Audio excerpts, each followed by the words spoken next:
Merci d'être resté fidèle et merci encore pour le soutien et les encouragements que nous recevons venant de votre part.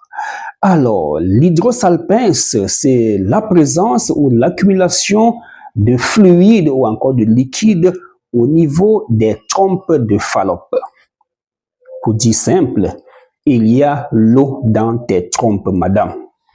Oui, il arrive souvent qu'un liquide soit piégé dans les trompes. D'où vient ce liquide, docteur Joya? Voilà, il y a une affection qu'on appelle la salpingite ou encore l'annexite. La salpingite, c'est l'inflammation des trompes de Fallope.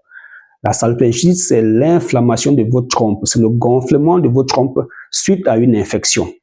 Alors, si vous chopez une infection à chlamydia, à mycoplasme, à staphylocoque par exemple, les bactéries, les microbes vont aller gratter vos trompes et créer une inflammation, un gonflement, un rougissement.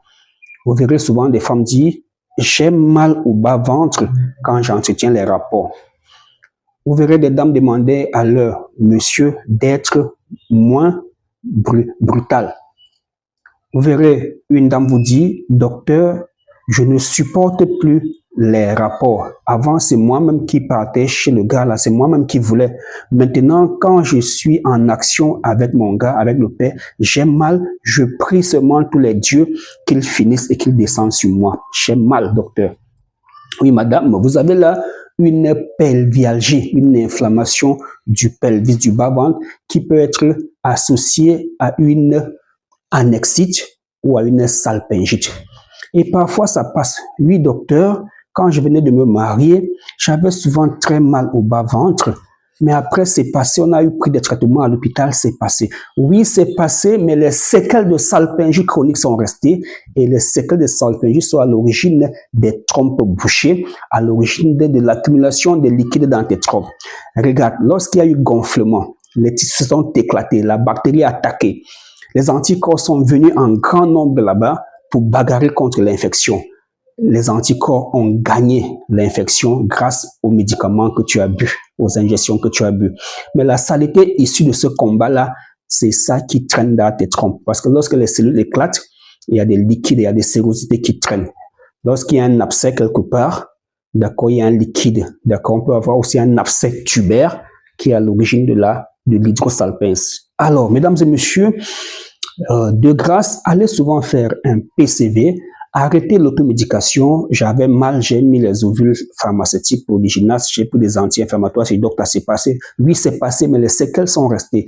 Les trompes bouchées que tu as aujourd'hui, tu n'as jamais eu une infection vraie, une infection grave, tu n'as pas été désordonné dans ta vie de jeune fille. D'où sortent les trompes bouchées? D'où sort cette hydrosalpince? Parce que le plus souvent, en cas d'avortement, si tu fais un avortement qui se complique, les sérosités peuvent aussi aller dans les trompes. Tu fais un avortement, au moment du curettage, au moment de nettoyer, les tissus peuvent aller avec les liquides au niveau des trompes et créer aussi une hydrosalpince. Alors, mesdames et messieurs, le message du jour, c'est d'aller à l'hôpital en première intention. Lorsqu'on essaie de tomber enceinte, ça ne vient pas d'aller faire une échographie pelvienne, endovaginale de préférence. Alors, si on dit présence d'une collection liquidienne dans le Douglas, c'est-à-dire il y a de l'eau dans le ventre, il faut faire attention, il faut aller faire une ASG, une hystéro, une radio de trompe, pour qu'on se rassure de la localisation de ce liquide. Maintenant, si ce liquide n'est pas au niveau du Douglas et que c'est là-bas, dans les deux cornes qu'on appelle trompe, alors il s'agit d'une hydrosalpince. Maintenant, le traitement de l'hydrosalpince à l'hôpital, c'est les antibiotiques, les anti-inflammatoires. Si ça ne se dissout pas, on va passer à la chirurgie. Et les trompes de Fallope, les petits tuyaux là, oh là là, si vous voyez ça en image, vous n'accepterez jamais qu'on touche vos trompes parce que les trompes se bouchent tout seuls, sans cause évidente, les trompes ont des soucis. Combien de fois si on ouvrait, on opérait? Et si on opère les trompes et que ce liquide revient, qu'il y a à nouveau collection. On a vu des femmes qui sont allées faire la FIV avec des trompes qu'on a nettoyées, qu'on a aspiré le liquide et on s'est rendu compte qu'il y avait à nouveau collection, le liquide revenait.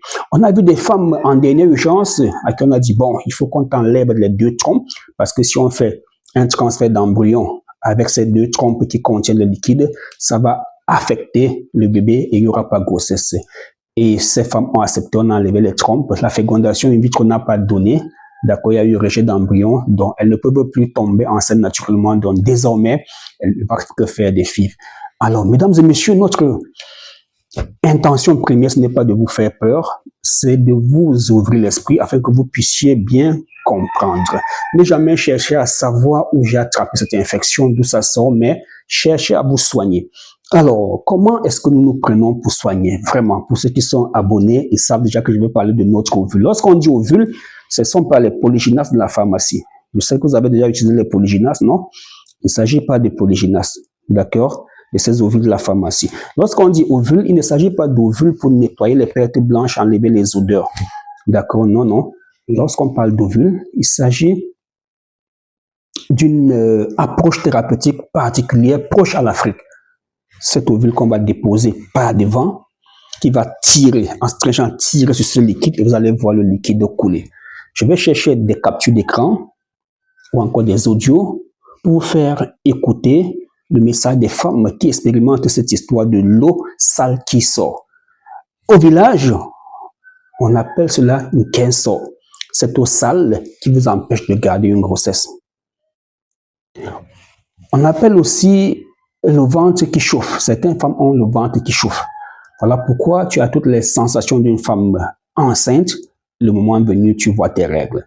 Le ventre qui chauffe ne veut pas dire que vous allez toucher comme ça et dire oui, docteur, mon ventre qui chauffe, touche un peu, voir. Non, il ne s'agit pas de ça. Alors, dans une petite vidéo comme celle-ci, on ne peut pas parler de tout ce qui empêche la femme de tomber enceinte. Il était plutôt important d'attirer l'attention sur l'hydrosalpins, c'était ça le thème principal, présence des liquides dans les trompes qui empêchent les spermatozoïdes de passer parce que c'est une forme de trompe bouchée. Et qu'est-ce qui est la cause de cette présence de liquide? C'est une infection qui est passée par là.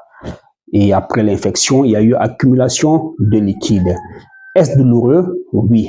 Est-ce dangereux? Oui, parce que ce liquide qui s'accumule, lorsqu'il deviendra trop venu, vous allez avoir mal et ça peut éclater et tomber dans le ventre et créer dans l'abdomen et créer d'autres soucis de santé.